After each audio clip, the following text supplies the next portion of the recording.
Welcome to the Contractor Success Forum. Today we are diving into a topic a lot of people have been talking about lately, and that is artificial intelligence or AI and tools like ChatGPT and other tools to make us more productive and profitable.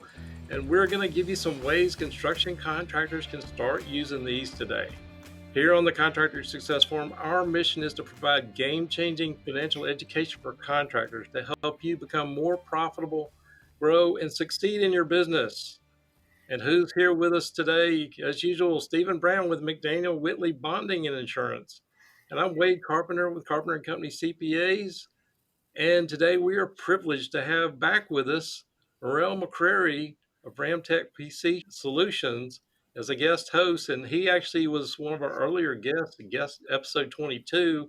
And it's hard to believe we've done over 90 episodes since then. But Wow. Yeah, Morrelle's we're my so IT young. guy. He talked about cyber security, and we're glad to have you with us. So, Morrelle, can you tell us a little bit about Yeah, what yeah, sure. Thanks for having me on, guys. My name is Morrelle McCrary. My company is RAM-Tech PC Solutions. We focus on support, cybersecurity, and compliance, all for your IT needs. So that's what we bring to the table. And I'm excited about today's topic where we get to talk about a little bit of AI and dive into that. So thanks for having me. Yeah, well, you're a computer geek, and that's anything a computer does is something you study, right? Right. I mean, Yeah, you're pretty obsessed much. with it.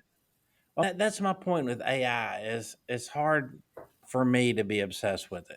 And Morel, when I tell you really that my first computer, if I told you about it, you would say this guy's got to be in his 80s. But that's the way we think, and AI is moving faster than anybody wants to recognize. And you can be scared of it, or you can really embrace what it can do for you. And it is amazing how people are already using AI in the construction industry. And So just a yeah, little stat because I'm a little stat junkie. AI came out last quarter of 2022, and I saw in the news, I want to say 2 weeks ago, where they have surpassed Netflix's revenue.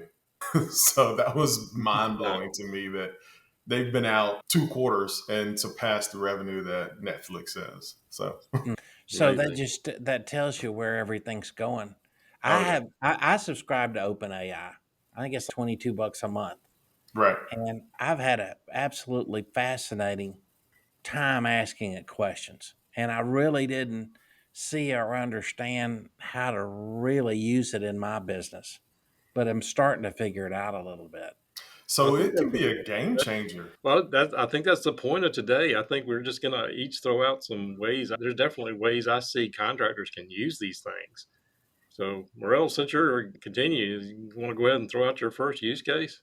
Yeah, so I'll just preface and say that AI can be a game changer for anyone's business, anyone's industry. Today, we're looking at construction specifically. I too am a member of the AI subscription community, and ways that I found in my research on how to be successful in the construction industry in using AI is using it to help you with your project planning, looking at project planning. And I can't build a house, right? But I can build you a computer network and server room and all that. But building a house, I would imagine there's so much more that goes into it. And building a building and bridges and everything we see that is constructed, there's so much more that goes into project planning and making sure you have the right materials and staying up to date on the codes. And there's so many different puzzle pieces that I respect of the industry for sure. So one of the things that you think about, how can AI help me project plan? Guidance on best practices, regulatory for based on the where you are, some of the suitable approaches that you have take to build where you want to build. You can find that information out with AI as well. I think that's great. I actually was going to throw out a similar use case because I don't know. I'm a carpenter and I don't know anything about building either. I know how to build a great set of construction financials, but and job costing system. But I did this as a test, and I threw it in Chat GPT and said, "I'm remodeling my unfinished basement. I want to build out a bedroom and a bathroom and a game room down there, and I want this done in 8 weeks by July 4th or something like that. What do I need to do? Tell me." And I know nothing about this, but it sat there and spelled out week by week what you got to accomplish. Mm, And I start thinking, well, project planners that know what they're doing and they put the inputs in here. It's amazing how it took me longer to type out the script than it did for it to spit this schedule out. It was Mhm. right, amazing. right. And it made sense to you too, didn't it, Wade? You're like, Yeah. whoa. And as a professional, if you were a professional builder, you would really scrutinize what AI said. Yep. Yeah, definitely. Ask Stephen, a you got a question. use case there? Oh, sure. Well, I can just give you an example. Reading contracts. Yeah. Mm, AI will read a contract and you can have it look for hold harmless agreements. You can have it look for from my perspective, the insurance requirements on a job spec, but you can also have it literally look for the warning items that you need to be aware of most. It's just a great checks and balances. And I can tell you, one of my surety companies is already using it to read and scan contracts. And Morrelle, and my construction contracts that I get every day that I have to read are a lot of times over 1,000 pages. wow. And it boggles my mind how a contractor can sort through that and confidently turn in a bid when you're agreeing to so much. But when you do it every day, you know what the fluff is and what's important. Right. I think back to when we had Alex Barthet, our good friend. He was on our podcast a time or two, and he actually was using AI before any of this got popular. He actually had a thing where you could throw your contract in there, and he works on lien law stuff, but he'd throw it in there and it would spit out the terms that had to do with your cash flow. And I think Stephen, didn't you try that with his AI many months ago Oh, before all yeah. this? Yeah, I did. And I liked some of it and didn't like some of it. And Yeah, I shared that with Alex and we talked about it. Because that's the thing, Morrell, is when you're doing this AI, it depends on your perspective too, right? Definitely. I've learned in using it, the more content you feed it, the richer the result. And I always advise people when they ask me, how can I use AI for my business? Again, across any industry that you go into or look at, if you feed it rich content versus how do I do this? Or you go with a different approach and says, how do I build out a floor plan with X square feet and 3 bedrooms, right? Or how do I build out a floor plan for this 8,000 square foot office space and I need 13 offices and a conference room and 2 bathrooms out of it? So, depending on how much data you put into it, will determine the richness of the result you get out of it. yeah. I think we probably also should talk about, if we're talking about Chat GPT, and there are other engines out there, but all of them are going to have a limit to how much you can feed it at a time. Mm-hmm. But there are some things out there where you can put a PDF. There's PDF GPT and some other ones where you can upload information in chunks, and some that'll do it automatically for you. And there are people that are analyzing financial statements with it. I've got a use case where we're putting our procedures to say, like, how do we work with a construction contractor on QuickBooks Desktop? They can go in there and type in there and get an answer, like, how do you do this? And it's amazing how we built that ourselves. Mm-hmm. Yeah, definitely a lot of different use cases around AI. Some of the other ones that I looked into were building codes and regulations, trying to keep up with that based on where you're building. I would imagine codes change from state to state, and you have to stay abreast of what state regulations are and what federal regulations are when it comes to building. It's so much that you just wonder, where does this data come from? How do we know it's true? I always tell people to look, it's so new. I would just use it as a framework and check and verify what you're finding. Always seek out a professional. I tell people, don't fully rely on AI because it can be wrong. And it's been proven to be wrong. I asked it to write a bio of me, just putting in my first and last name. And there's a lot of points it got correct, but there's a lot of points that were just added fluff that weren't accurate. So I always tell people, check and verify what you're asking me. Well, did they point out the fact that you're Batman for technology, or? That did not come up, but they said I played football at a prestigious college, and I was like, nah, I was too small. Well, you can copy and paste and keep some of that stuff. It's Right, right. Again, framework, right? You just use it as a starting point. Yeah. Okay, so if that's the case, guys, what about doing a project takeoff? Everybody says, well, AI is going to help you do a quicker takeoff to see whether Mhm. you want to bid the job. You're going to spend less time physically performing your takeoff to bid a job. Okay. But then again, you don't trust it. So most bids I look at are unit price. The architect engineer has a list, Morale, of every item in unit price in there. There's still that human part, right? I was talking with an SEO developer yesterday, and I just asked the question, how has AI affected what you do as far as content generation? And her response was very genuine. It was, I lost some customers over it, but it doesn't replace a human's approach. AI doesn't have a human element or a human emotion, right? So when you start looking at, I always tell people, look at AI, don't put your feelings in AI. Use AI for factual things, right? Measurements, cost estimation. Use it for factual things that can be checked and verified.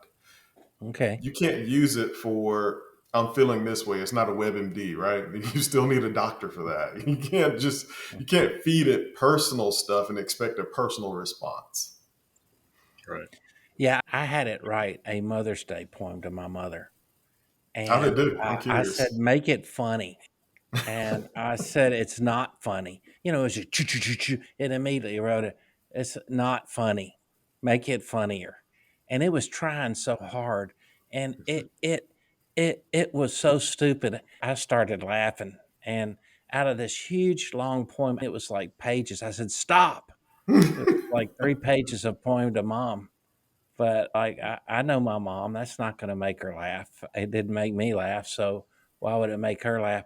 But at the same time, I was talking to a friend of mine who was saying, "You gotta be more specific. You gotta tell AI, make it funny in the form of Jim Gaffigan or Hmm. somebody. Make it have their." And I was thinking to myself, just like you were saying, the personal element of AI, Morale, was just totally missing in a poem to your mother. Right, right.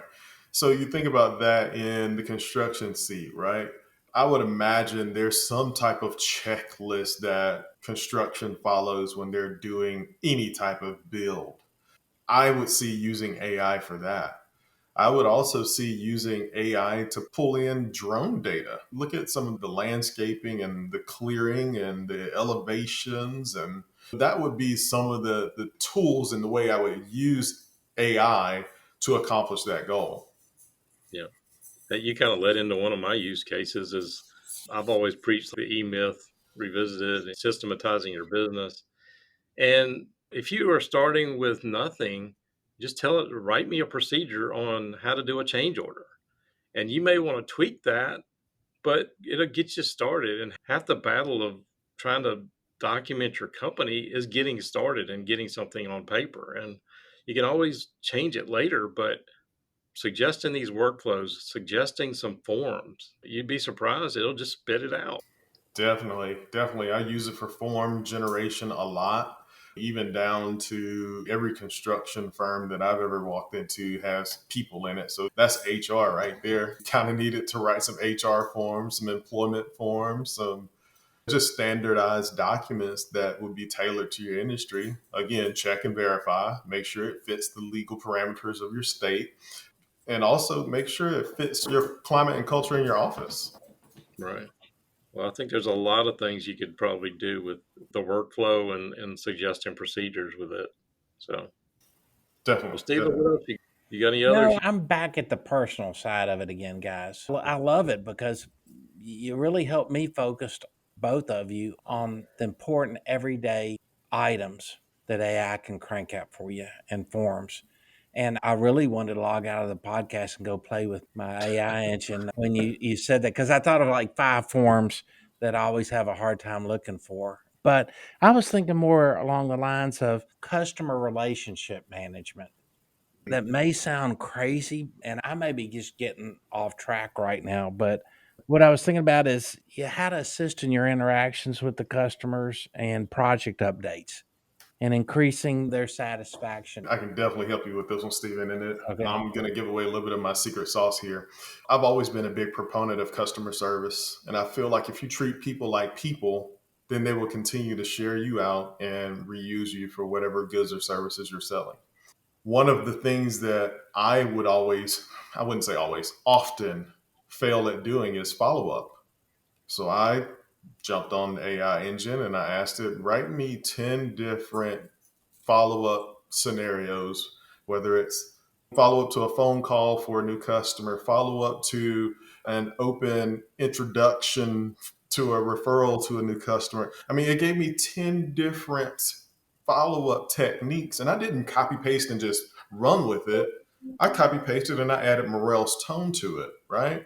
So I add my own tone to it, and now it feels more genuine. Like I spent 10 minutes typing this email to this person that I met at a networking event or at a conference just to touch them and say, hey, thanks for meeting with me, or thanks for sharing your knowledge with me, or just that extra high touch goes so much further on the back end of things. And it's beautifully written, isn't it, Morale? Oh I yeah, mean, so it's it, easy. It's so it's easy. amazing. It's so easy. Another secret too that I'll fill you guys in on. I had a customer email me and they were asking some questions, and I was very limited on time that day. I'll just be honest. And I Mhm. took their email and I copied it and pasted it into the AI engine that I use. And I told it to respond. I said, respond to this email telling them no nicely. And I pasted the email under it and hit submit, and it spit out such a nice response that was very, very elegant. And I didn't have to change much of anything but add punctuation and hit send. Wow. Wow. Yeah. Yeah, that's one use case I was going to throw out there is just responding to email can be so overwhelming. And maybe even you talked about having those email chains or whatever in your Mhm. marketing. I know people are having ChatGPT write their entire website. Yeah. It's crazy what's out there. Yeah. I would warn people though, if they're using any AI to build out content for their website, just know that Google's on to that and they're going to start ranking you less because you don't have genuine content. So, Yeah. Mhm. Well, there are actually AI checkers out there, supposedly, and I don't know how good they are, but yes, there are. Again, I use AI as a framework. There's a couple pages on my website that we used AI to generate. And again, I just put my tone on it and make it more personable to the end user. Here's another trick slash tip that I found too with AI. If and it only works, so I keep generalizing AI. I use ChatGPT in house, and I don't know if the other chat engines or AI engines support this. I still use the 3.5 version. I know they came out with version 4 and it's very personable in version 4.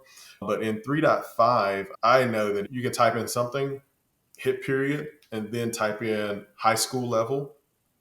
And it will break that content down on such a more digestible level for the average end user.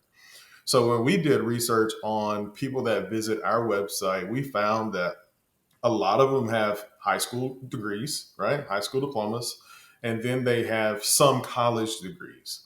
And again, people are people. They're going to do their own thing. College doesn't work for everybody. But I needed to tailor my message so it's digestible for anybody that comes to the website. Mhm. So that's what we did. And we put high school level at the end of some of our landing pages and some of that stuff. And it just spits out this content. And, IT can be overwhelming by any general case anyway. It's like, I don't understand all the acronyms. I don't know what this doohickey does with that widget. And I don't know how to make these two computers talk. So you put that content into a digestible format, then I think you have a better call rate, better success rate with how you're using it. okay, that's great. Well, one other use case I was going to throw out there that is not necessarily Chat GPT related, although it could be, is I've been using something called Otter AI. There's other ones like Fireflies.ai, and there's a couple of other ones that basically will go through and like when you have an online meeting or even an in-person meeting, there's phone apps. It'll sit there and transcribe your meeting, and at the end of the meeting, it'll actually send me a summary of the meeting. And I Mm. have transcript of the entire meeting. We started doing our staff meetings that way. And I started thinking about these contractors where they have all these project meetings and maybe they told some subcontractors this or that and they wanted this contractor to do something on a certain day. I think about pulling out those to dos and making sure that, hey, we told you to do this. Right. Right. I think about, we talk about, Stephen, we had a couple of people, we talked about like documenting our projects and Mm-hmm. what a great way to document your project. Having these transcribed meetings for your project management meetings and So, talk how with your would you use vendors. AI to do that, Wade? What do you tell AI to do in order to record a transcript? Well, so again, if you're doing like a Zoom meeting, a lot of contractors still like doing them in person, but there's a app on my phone where I can just hit start and it'll start recording and then it'll go through it and then you may want to identify the speakers at the end, but it does a pretty good job of transcribing it. And then you can go back and look at, did it say this correctly? Hmm. But at the end of it, it automatically sends me a summary of this. Okay. And there have been people with this, you can take the transcript, or there's some scrapers that will actually take the transcript of a YouTube video and pop it in ChatGPT and summarize this for me. I don't want to watch this hour long video. Summarize it for me. And it does a great job of it. I've seen it. There's a tool that I've started using called Bardeen that actually has scrapers that goes through. They built these to go through YouTube, and you pick it, click, and it sends it automatically to GPT. So Wow. Wow. anyway, I'm geeking out on Impressive. it. I love it. Impressive. Morrelle, you were talking first off the bat about project planning and everything. How could you use maybe AI to optimize your workflow on your project to make it be its most efficient? So that's a good question. I looked at ChatGPT for best practices, right? We use that term a lot in Okay. IT. So when I think about it from a construction perspective, you want to know that the contractor you hire to build your facility, your home, your whatever, that they have some type of best practice process in place, some type of SOPs in place to get you to the end result. And I think AI could be a great tool to use for that. We use it a lot in house to write out a lot of our SOPs that, for IT, things change every day. But there are certain things like QuickBooks and Outlook and the applications that don't change very often where they put their functionality to have this do that, or like we always got the question, how can I print duplex? Right? You'd be surprised how often that question comes up. So we just put that in ChatGPT, spit it out on a high school level, put it on their website as an FAQ, right? So I think when you start looking at ways you can systemize pieces of your industry or your business, then that will give you a better return, as well as I always refer back to the Chick-fil-A method. I'm a huge Chick-fil-A junkie, and every time I go to Chick-fil-A, no matter where I am, it always tastes the same and it's always never fail, right? So if Chick-fil-A can rinse and repeat the same recipe thousands of times, why can't any industry do that? I love it. In That's a great construction, too. analogy, Morrelle. Yeah, it's tough in construction because a lot of times, unless they're working on the same type of project for the same owner, a lot of times it is hard to rinse and repeat. Right. Yeah, but there's some elements to that recipe that you could break down as a contractor to plug into this. What has to be done to get the job done, first of all? Right. Folks have got to show up on the job. You got to have your materials, you got to have your equipment, you got to have your cash to pay the labor. You can go on and on and on, but you can break that down into a system, right? Yeah. Yeah. Yeah. And Well, I if guess it's documented and well laid out, that feeds into the project planning piece too. Yeah, yeah. and it works for you. Like you said, you personalized it. Right. Yeah. That becomes your new SOP. Okay. Well, I know we're getting a little long. I was going to throw one more out there, and I know ChatGPT and some of these other engines can actually write code for you. And I know probably our listeners are not coders, but I do think a lot of them, many times we use things like Excel. Hmm. And you can actually go in there in ChatGPT and say, write me an Excel formula or write me an Excel macro. that Hmm. it will do this or that, and it's amazing. So I think a lot of that stuff with analyzing Excel and writing write ups and stuff like that, I think are coming. Oh, it is. We use that too, Wade. I am no whiz at Excel. I know how to fix Excel if it's broken, but I can't use Excel to save my life. So there, if you were to look in my ChatGPT history, you see me asking it a lot of Excel-based questions on how to get pivot tables and how to get this to do that and calculate from this tab to that tab. And yeah, it's fun because you get to test with the technology without fear of breaking something. You can always just close Excel and don't save and start over. So definitely recommend people that are struggling with how to use something or better understand it. Just it's I almost tell people treat it like the next Google, but Google on a more explained basis. You don't have to guess which website is giving you the most accurate information. So Right. Y'all have given me some awesome ideas to just help me to start playing with it. yeah. I'll give you an example. I was just playing with it and I was like, okay, what's the best way to pick a winning racehorse? And this was for the Kentucky Derby. And I've been handicapping horses all my life. So, and there's certain things I learned from my dad and grandfather about handicapping horses. And sure enough, bam, bam, bam, it hit all the key elements. So then I picked one of the key elements and I made it delve further. And then of all those elements, it just kept going and going and going, just like my mind does when I'm thinking about all these things.